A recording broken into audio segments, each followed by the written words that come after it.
Niining panahon nga ang putling ebanghelyo gihagit sa mga hiwi nga pagtulunan. Kinahanglan mo barug ang mga tinunan ni Kristo sa pagpakigbisog sa paglaban sa pagtuo nga makausa ug alang sa tanang panahon gihatag sa Dios ngadto sa iyang katawhan.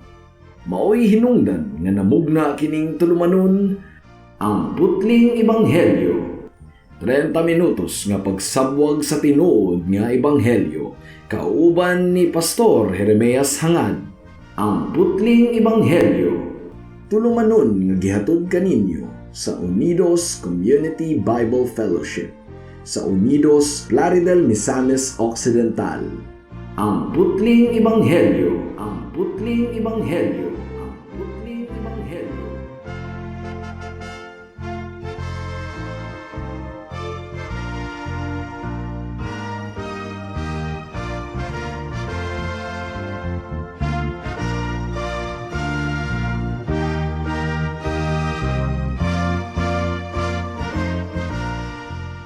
Mayong hapon, Unidos, Plaridel, Calamba, Baliangaw, sa Pangdalaga, Rizal, Lupisay na ug kutob sa tanang gidala sa Ginoo sa pagpaminaw niining atong programa nga giuluhan og ang putling ebanghelyo.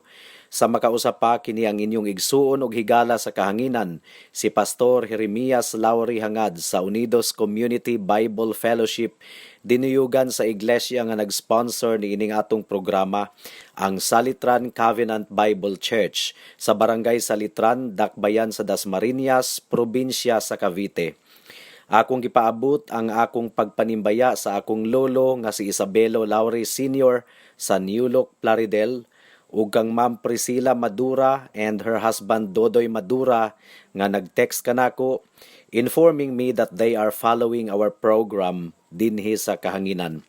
Ug happy birthday pod sa akong igsuon nga si Dulce Hangad, belated happy birthday nga nagsaulog sa iyang birthday ni adtong May 5.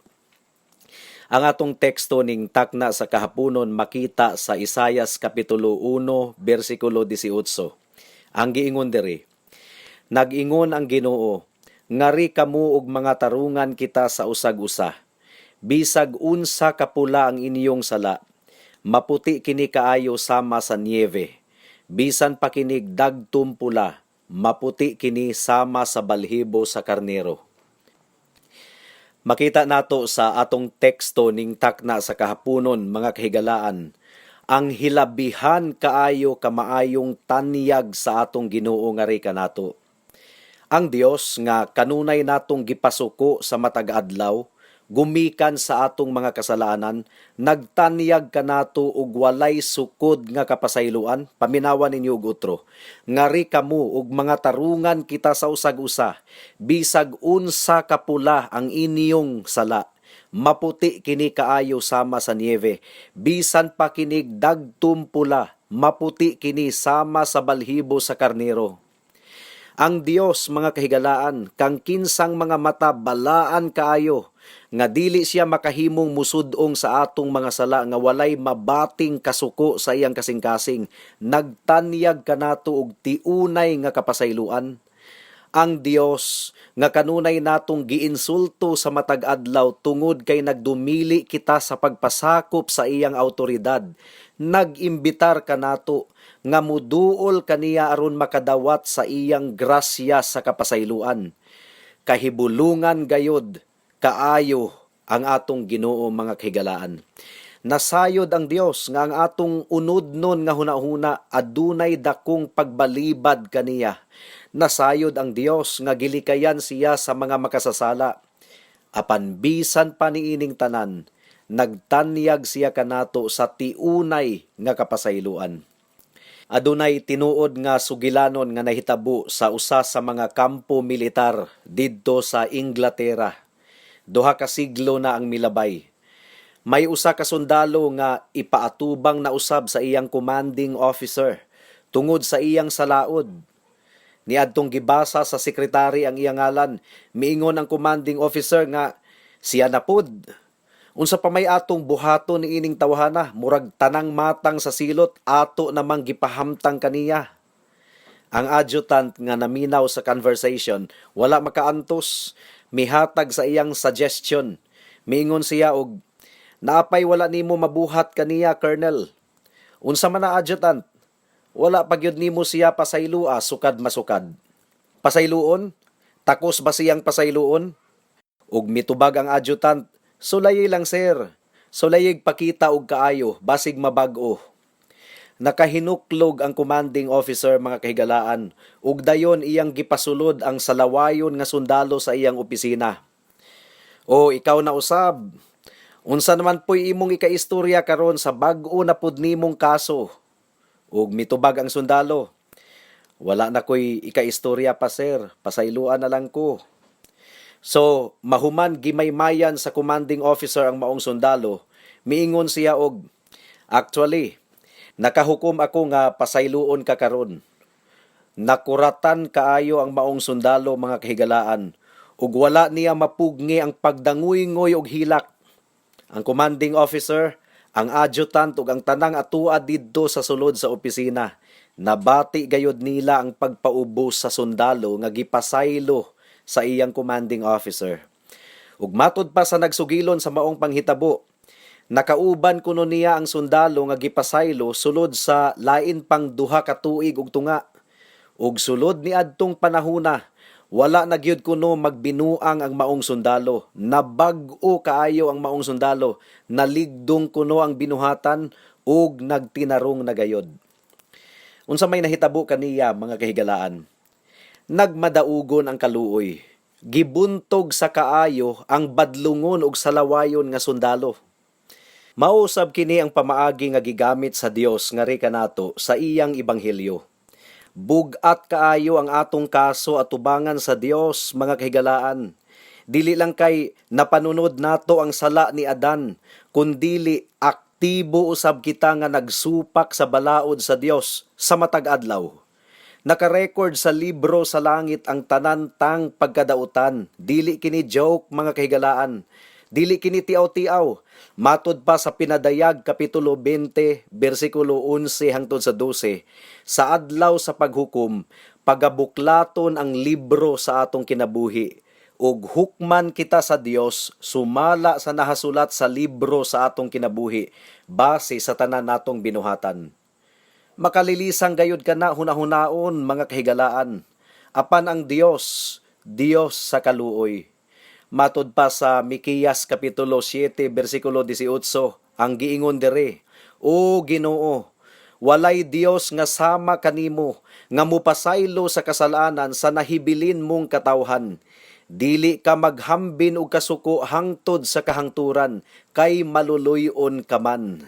You see, maluluyon kaayo ang atong Ginoo. Gustong lanayon sa Dios ang atong pagbati, pinaagi sa iyang gugma, mga kahigalaan. Andam siya sa pagpasaylo. Apan adunay usa lamang kabutang nga iyang gipabuhat kanato, adisir niya kita pasayloon. Unsa man kini? Gipabuhat niya kanato ang pag-angkon sa atong mga sala.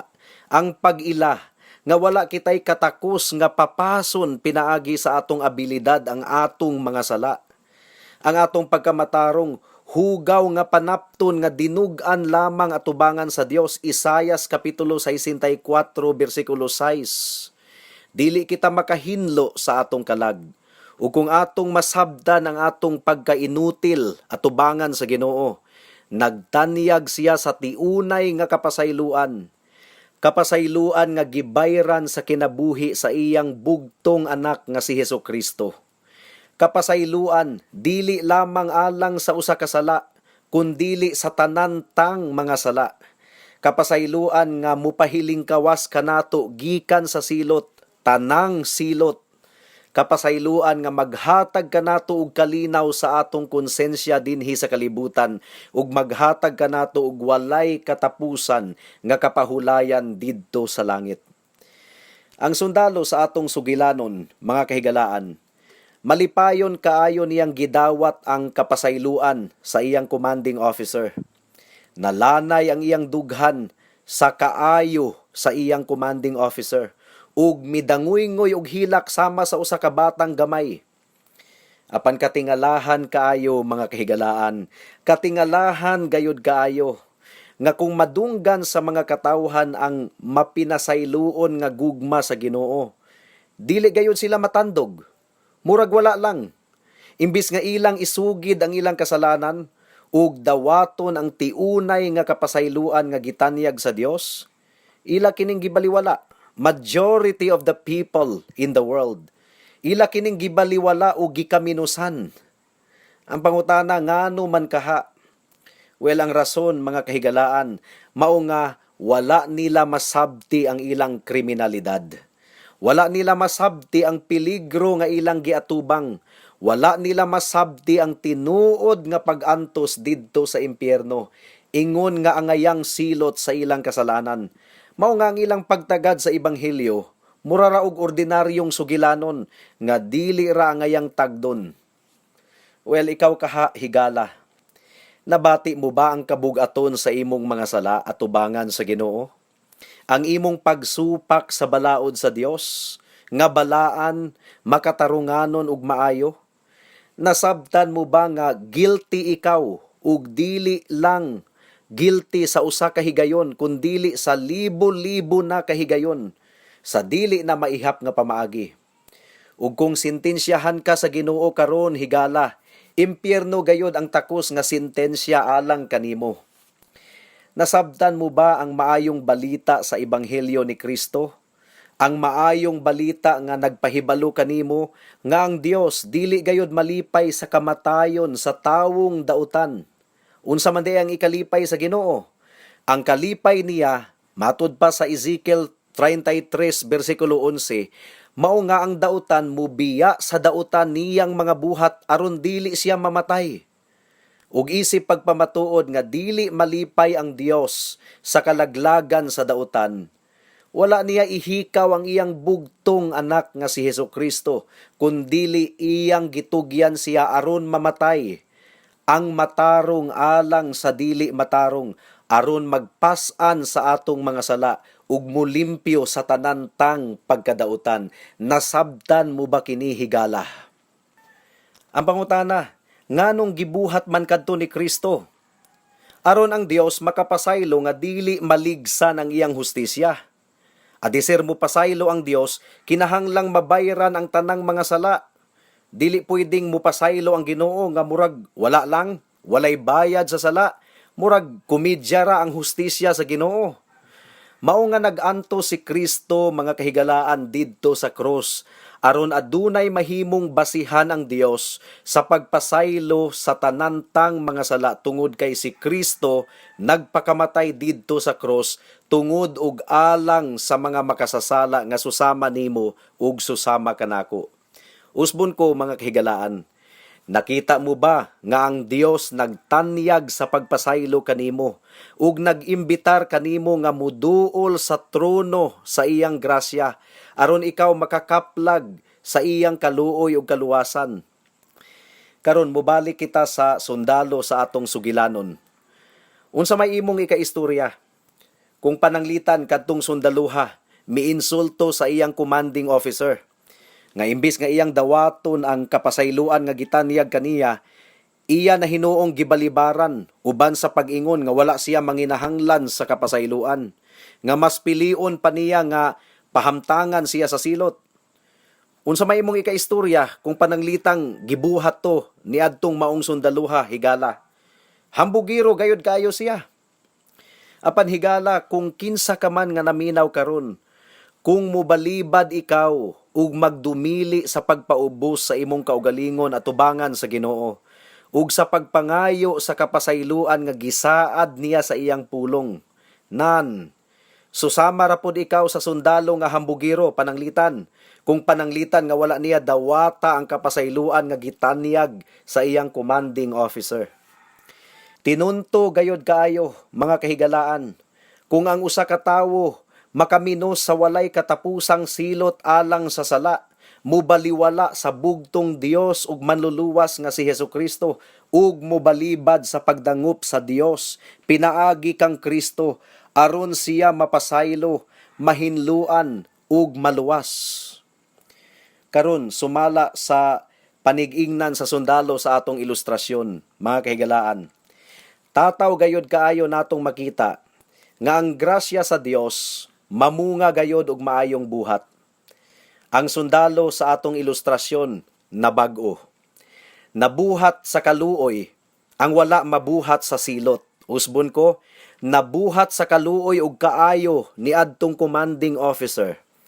Ang wala mabuhat sa daghang silot nga gipahamtang kaniya sa miaging mga panahon. Tungod kay human mapakitaan og kaluoy ang maong sundalo, nabag-o man gayod siya, sumala sa sugilanon. Sa susamang paagi, mga kahigalaan, kung musalig kita sa gugma nga gitanyag sa Dios kanato, kung atong dawaton ang mensahe sa iyang kaluoy, ang saad sa iyang grasya ug muduol kaniya alang sa kapasayloan, nan atong madiskubrehan nga ang grasya sa Dios nga naghatag kanato og kaluwasan, nagtudlo usab kanato nga dumilian ang pagkadautan ug kalibutanon nga kaulag, ug magkinabuhing maligdong, matarong ug Dios non niining dautan nga kalibutan. Tito kapitulo 2 bersikulo 12.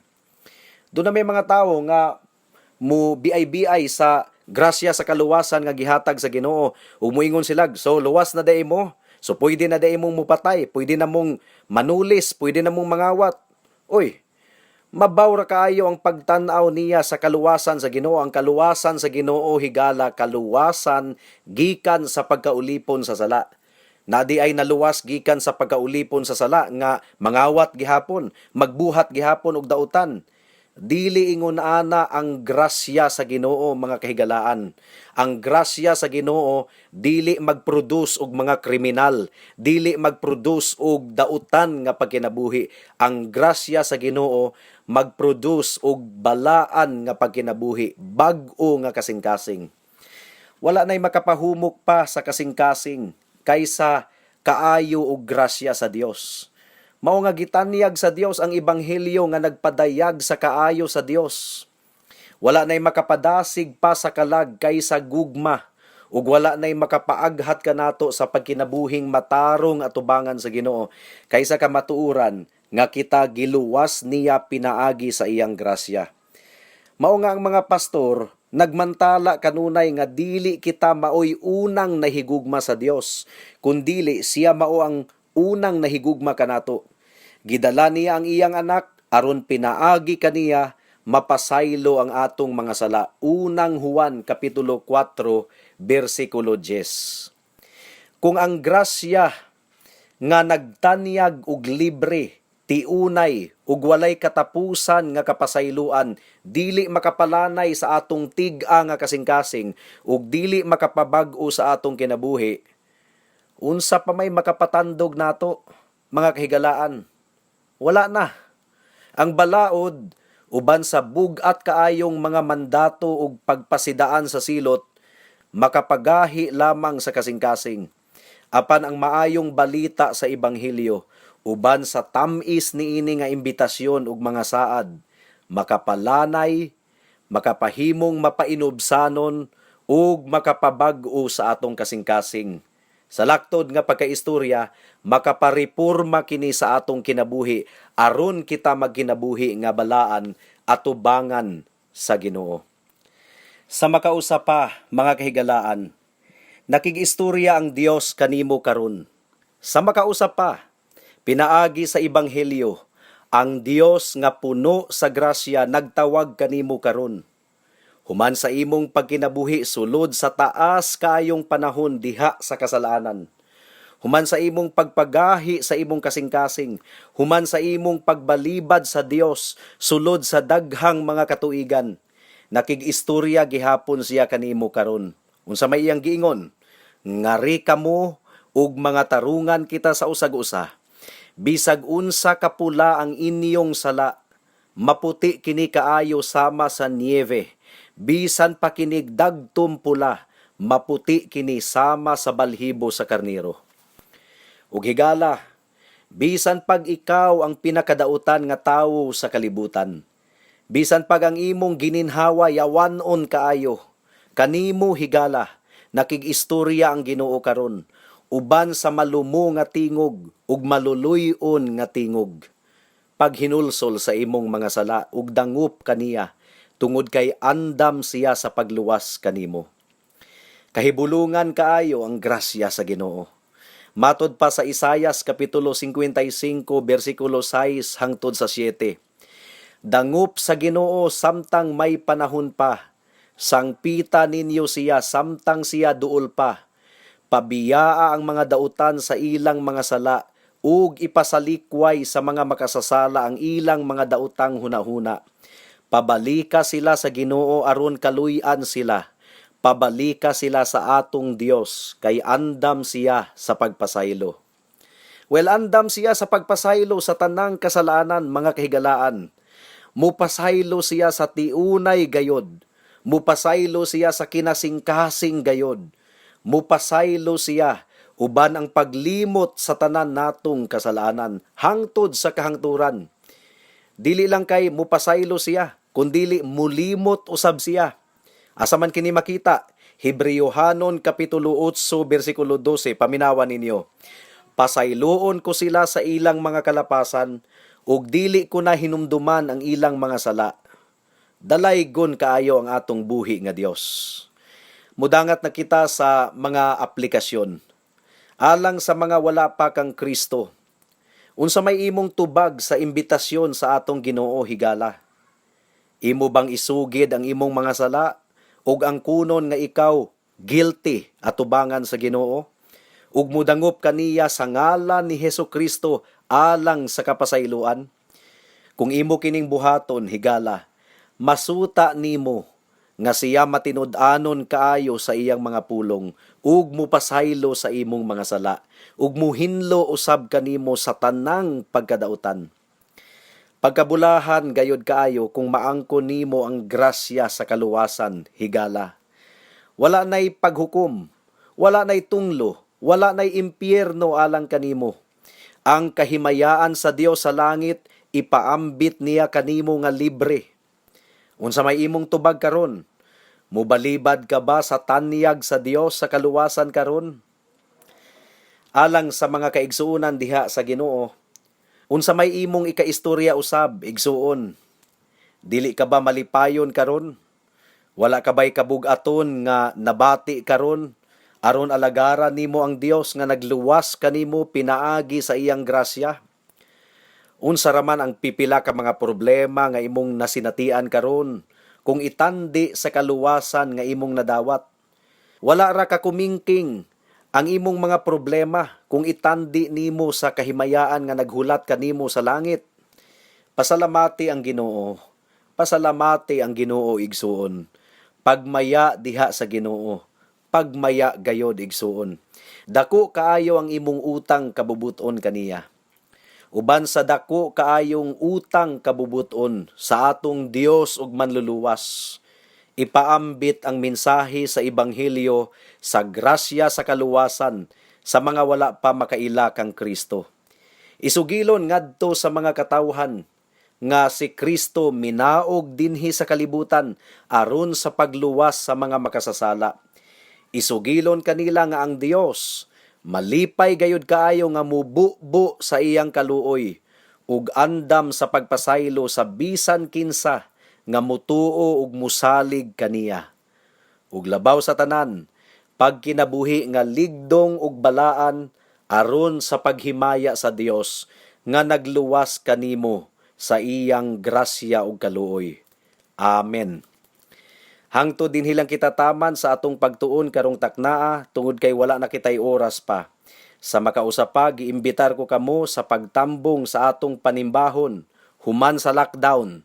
Sa adlawng Domingo, adlaw nga igpapahulay, alas 2 sa hapon sa panimalay ni Winstro ug ni Conchita hangad sa Unidos. Daghang salamat.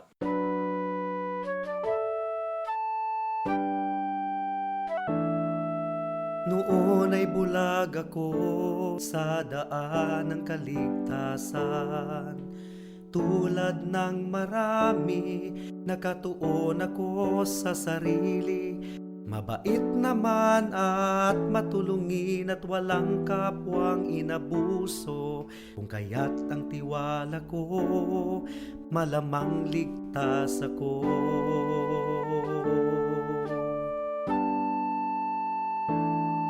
Ngunit ang isipan ko'y binuksan ng Panginoon. Bigat ng kasalanan ko'y pinakita niya sa akin. Dagdag pa ang aking puso, likas na sa Diyos ay umaayaw. Kung kaya't ako'y nabahala sa aking kaluluwa. Ano nga bang batayan ng katubusan at kaligtasan ng isang katulad kong makasalanan? Ngayon ay batid ko na ako'y walang magagawa upang ituwid ang aking kaluluwa. Sa harapan ng Diyos, ako'y tumawag kay Jesus at nagtiwala ng lubos sa Kanyang kapatawaran at awang puspos. Siya lang ang manunubos pagkat siya'y namatay sa krus. Dahil sa aking kasalanan, ang sumpa sa Kanya'y binuhos.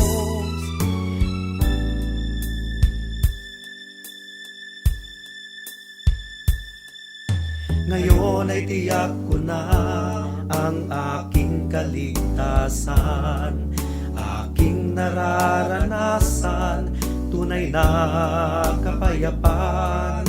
Ang puso ko'y binago niya, ang buhay ko'y inayos niya. Purihin si Jesus sa dakilang biyaya niya. Ang puso ko'y binago niya, ang buhay ko'y inayos niya. Purihin si Jesus sa dakilang biyaya niya. Aduna kita'y Pangulong Pari. Naglingkod siya sa tuo sa trono sa Dios didto sa langit. Nag-alagad siya ingon nga Pangulong Pari sa dapit nga labing balaan nga mao ang matuod nga tolda nga tinukod sa Ginoo, dili sa tao. Ang tanang Pangulong Pari gitudlo aron maghalad og mga gasa ug mga halad nga mananap ngadto sa Dios. Busa ang atong Pangulong Pari kinahanglan usab nga adunay ihalad. Kung aniya pa siya sa yuta, dili gayud siya mahimong pari, kay aduna na may mga pari nga naghalad o mga gasa sumala sa balaod sa mga Hudiyo. Ang gibuhat nila ingon nga mga pari, usa lamang kakopya o anino niadtong atua sa langit. Sama usab niini ang nahitabo kang Moises. Sa dayon na niyang pagpatindog sa tulda, giingnan siya sa Dios. Himua gayud ang tanan, sumala sa sumbanan, nga gipakita kanimo didto sa bukid. Apan gihatagan si Jesus og pareanong katungdanan nga mas halangdon pa kaayo kaysa ila. Sa samang paagi, ang kasabutan nga iyang gihikay tali sa Dios og sa tao, mas maayo kaysa unang kasabutan, tungod kay kini gipasikad man sa labi pang maayong mga saan. Nagsingabot ang mga adlaw, nag-ingon ang Ginoo, nga maghimo ako bag-ong kasabutan tali sa katawhan sa Israel ug sa banay ni Huda. Dili kinisama sa kasabutan nga gihimo ko tali sa ilang mga katigulangan sa adlaw nga giagad ko sila aron mamiya gikan sa yuta sa Ehipto. Wala nila tumana ang kasabutan nga gihimo ko tali kanako ug kanila. Busa, wala ko sila panumbalinga, miingon ang Ginoo. Mao kini ang kasabutan nga himuon ko tali sa katawhan sa Israel, humani atong mga adlaw. Nag-ingon ang Ginoo. Ibutang ko ang akong mga balaod diha sa ilang mga hunahuna. ug isulat ko kini sa ilang mga kasing-kasing. Mahimo ako nga ilang Dios, ug mahimo sila nga akong katawhan. Ug dili kinahanglan nga magtudlo pa sila sa ilang isig kalumulupyo o magsulti sa ilang isig kalungsuranon. Ilha ang Ginoo. Kay makaila silang tanan kanako, gikan sa labing ubos hangtod sa labing halandon kanila. Pasayloon ko sila sa ilang mga kalapasan, ug dili ko na hinumduman ang ilang mga sala. Alang sa dugang nga mga pangutana, mahimong mo text kang Pastor Jeremias hangad sa 0935 744 3030.